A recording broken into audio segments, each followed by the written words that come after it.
नमस्कार मित्रांनो, माझं नाव प्रशांत निकम आणि तुमचं सर्वांचं आपल्या चॅनलमध्ये स्वागत आहे. मित्रांनो, आजचा विषय असा आहे, थंबनेलवरून तर तुमच्या लक्षात आलंच असेल की जर वारंवार तुम्हाला एखादा पोलीस कर्मचारी जर त्रास देत असेल किंवा वर्दीचा झाशा दाखवत असेल किंवा उगाचच काही कारण नसताना तुम्हाला जर ओरडत असेल, मोठ्याने बोलत असेल, दादागिरी करत असेल, तर त्याला सेक्शन 166 नुसार त्याची तुम्ही तक्रार करू शकता. आता ही तक्रार पोलीस स्टेशनमध्ये होते का? तर नाही. ही तक्रार तुम्ही SP ऑफिसला द्यायची, SP-कडे. त्याच्या अंतर्गत 1 वर्षाच्या शिक्षेची तरतूद आहे. आता दुसरी गोष्ट, समजा एखादा पोलीस तुम्हाला, बघा बऱ्याच वेळा काय होतं की चौकीला बोलवलं जातं, सारखा फोन केला जातो, चौकीला मग इथं आल्यावर बघू. तर मित्रांनो, बिनधास्त तुम्ही काहीही चौकीला जायची गरज नाहीये. त्यांना सांगायचे की CRPC म्हणजे काय? Criminal procedure code. जसं IPC आहे, इंडियन पेनल कोड, तसंच हे एक CRPC आहे.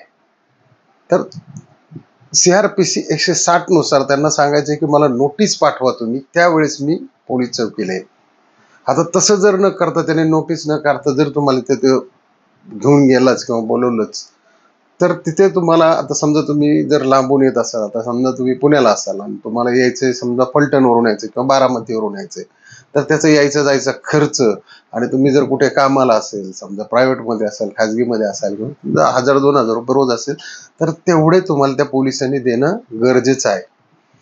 असे न केल्यास तुम्ही त्यांची तक्रार किंवा तुम्ही तो अर्ज SP ऑफिसला, SP-कडे देऊ शकता. तिथून तुम्हाला त्याची ती मिळण्याची तरतूद होईल. अन्यथा SP-ने जरी हे केलं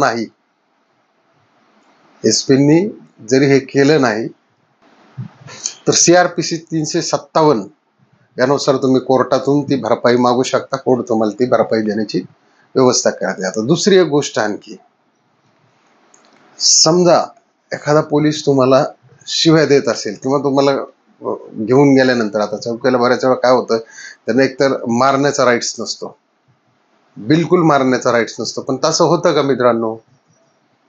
मला अनुभव असेल कोणालाही, प्रत्येक लोकांना, की मी तर बऱ्याच बाईट घेण्यासाठी पोलीस स्टेशनला गेल्यानंतर त्यांची वर्तवणूक पाहिली मी, पोलीस कर्मचाऱ्यांची. तर आईमाईवर घाण शिव्या दिल्या जातात. हे तुम्हालाही मान्य आहे, मला सुद्धा मान्य आहे, आणि देतात ते. तिथं काय कॅमेरे वगैरे नसतात, हाणायची त्यांना अजिबात परवानगी नाही, तरी सुद्धा चांगलं ठोकून काढतात. तर जर तुम्हाला एखाद्या पोलिसांनी मारलं, तर त्यांना IPC 323 याच्या खाली तुम्ही त्यांची तक्रार, आता ही तक्रार SP ऑफिसला चालणार आहे का? नाही. पोलीस स्टेशनला नाही, ही डायरेक्ट कोर्टात.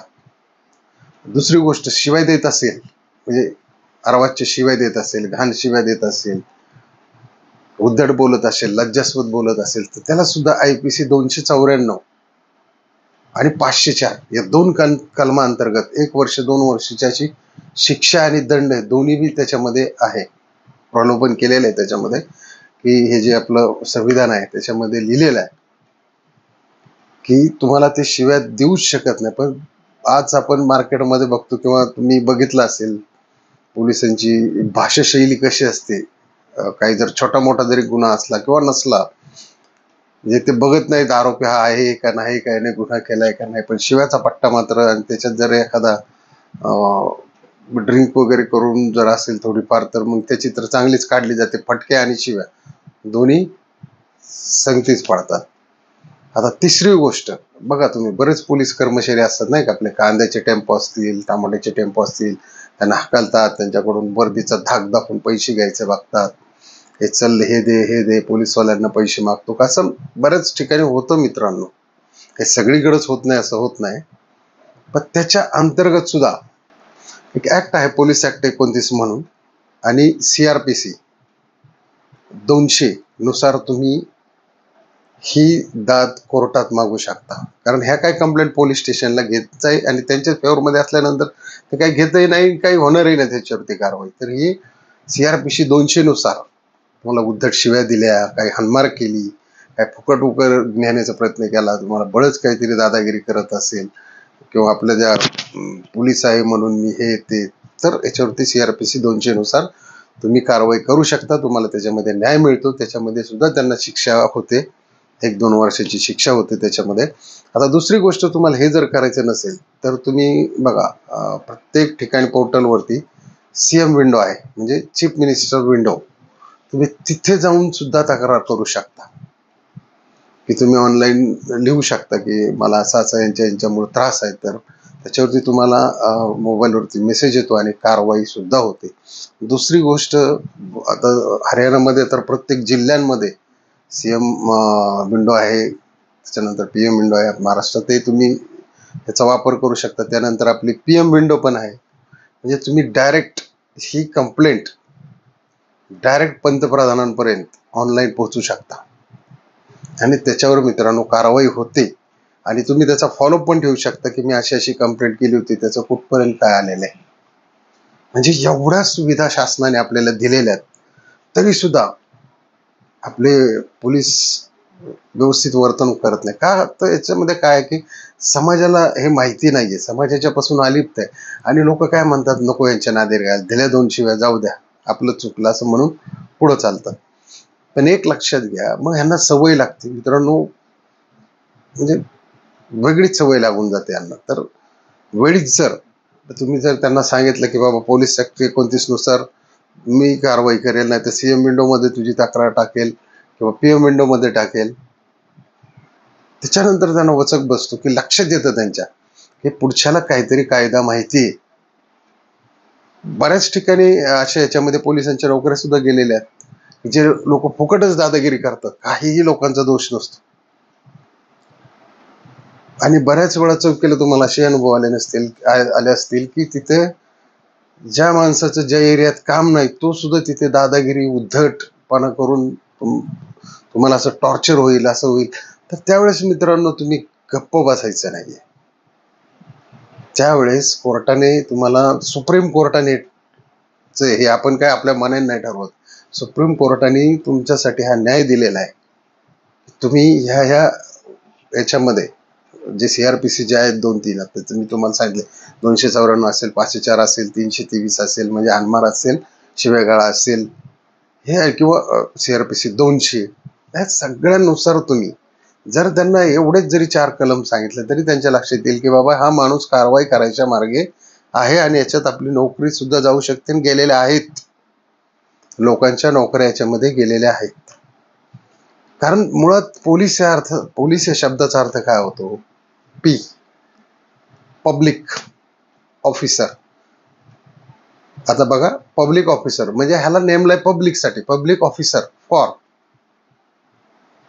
Investigation and criminals. म्हणजे कशासाठी नेमलेले आहे की ह्या पब्लिकचा हा एक दुवा आहे की ज्याने या पब्लिकसाठी नेमणूक केलेली आहे सरकारने, की जिथं काही गुन्हा घडलेला आहे त्याची इन्व्हेस्टिगेशन करणारा हा ऑफिसर आहे. आजकाल काय होतं की इन्व्हेस्टिगेशन मध्ये मग जर तुम्ही दोषी असाल तर तिथं मात्र जर मॅनेज झालं तर मग ते तुम्हाला महागात पडतं. त्याच्यामुळे नेहमी आपण चुकायचं नाही. तुम्ही जर चुकला नाही तर तुमचं कोणीही काही करू शकत नाही. संविधानामध्ये एवढे कायदे आहेत. हे जे सगळे सरकारी जे बसलेले आहेत आपापल्या खुर्च्यांवरती, त्यांना आपण ह्या सर्वसामान्य जनतेतून टॅक्स भरून पगार देतो, परंतु यांची जाणीव त्यांना राहिलेली नाहीये. त्यांची भाषा इतकी अर्वाच्य असते, भयानक, तुम्हाला कित्येक लोकांना अनुभव आला असेल. आपण बघतो, ऑनलाईन व्हिडिओ सुद्धा बघतो, बोलण्याच्या भाषा बघा तुम्ही, ट्रॅफिकवाले असतील किंवा बाकीचे असतील. आपल्याला ह्या विषयात काय जास्त जायचं नाही, पण तुम्हाला हे 2-4 लॉ माहिती असावेत. आणि दुसरी गोष्ट, तुम्हाला जर अटक केली 24 तासात, जर तुम्हाला त्या अधिकाऱ्याने जर तुम्हाला मॅजिस्ट्रेट समोर जर उभं नाही केलं तर त्याचे सुद्धा कलम आहेत, त्याचे सुद्धा IPC आहेत, त्याच्यात त्या माणसाची नोकरी पण जाते. तर मित्रांनो बघा, आपण असेच नवनवीन, म्हणजे जे आपण सरळ रोजच्या जीवन मार्गामध्ये जे आपण नियम असतात त्याचे नियम आपण नेहमीच तुमच्या समोर मी आणत असतो. त्याच्यामुळे चॅनलला सबस्क्राईब करायला विसरू नका. कारण आपल्याला कसं आहे की आपल्याला आपल्यावरती अन्याय होऊ द्यायचा नाही आणि आपणही कोणावरती अन्याय करायचा नाही. म्हणजे आपल्याला हे सगळं क्लीन ठेवायचं. हे सगळं आपला समाज आपल्या नेहमीच आपलं इंटेन्शनच त्या व्हिडिओचं असतं की ह्याच्यामधून एक समाजाची कान उघडणी झाली पाहिजे, गुन्हा नाही झाला पाहिजे. त्याच्यात जे बसलेले त्यांनी सुद्धा करप्शन केलं नाही पाहिजे. म्हणून आपल्याला सुद्धा एक रॅन्डमली थोडेफार जे लॉ आहेत ते माहिती असणं खूप गरजेचं असतं. माणूस घाबरून जातो, पोलिसाला पोलिसाला पोलीस. काही घाबरायची गरज नाही मित्रांनो. नाहक त्रास दिला त्यांनाच त्रास होणार आहे. फक्त तुमची तयारी ठेवायची आणि याला काही जास्त खर्च वगैरे काही येत नाही. तर मित्रांनो, व्हिडिओ जर आवडला असेल तर नक्की सबस्क्राईब करायला विसरू नका, लाईक करा आणि शेअर करायला पण विसरू नका आपल्या सगळ्या बंधू भगिनींना. जय हिंद, जय महाराष्ट्र.